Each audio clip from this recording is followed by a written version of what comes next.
হাই everyone, কি খবৰ আপোনালোকৰ? আশা কৰোঁ সকলোৱে ভালে আছে। পিছে মই আজি বহুত দিনৰ মূৰত ভিডিঅ' দিব ওলাইছোঁ, মানে মিনি ব্লগ। আৰু যিহেতু সকলোৱে জানে মানে পূজা আহি আছে, সেয়েহে দুটামান বজাৰ কৰিব লগা আছিল। সেয়ে আমি তিনিটা বজাৰ কৰিব আহিলোঁ। পিছে আমি প্ৰথমতে আহিলোঁ ইয়াত থ্ৰেডিং কৰিবৰ কাৰণে। পিছে থ্ৰেডিং কৰাৰ দুখটো ইমান দুখ পায়, কিন্তু নকৰিলে নহ'ব, নহ'লে মুখখন বেয়া দেখা হ'ব।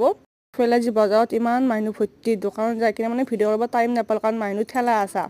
ইয়াত দুটামান বজাৰ কৰি কিনে ইয়াত আমি কেক কিনিব আহিলোঁ, কাৰণ এইজনীৰ বাৰ্থডে আছিল আজি।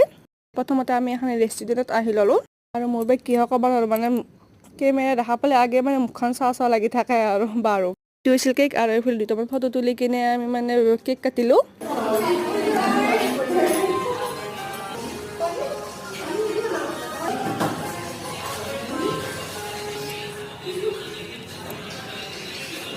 পিছে কেক কাটি কিনে ভাগৰ কামটো মোকে দিলে, আৰু এই চবকে কেক দিয়া হোৱাৰ পিছত ময়ো লাষ্টত খাই ল'লোঁ।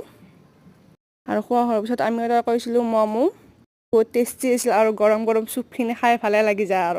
আৰু এইফালে এনেকৈ খোৱা বোৱা হোৱাৰ পিছত আমি ঘৰ যাব ওলালোঁ। পিছে ৰ'বা মই পাহৰি গৈছিলোঁ গিফ্টকেইটা দেখাবৰ কাৰণে। আৰু এইখিনি আছিল গিফ্ট, মানে তাইক দিছিলোঁ আমি। আৰু এইফালে আমি ঘৰ যাব ওলাই আহিলোঁ।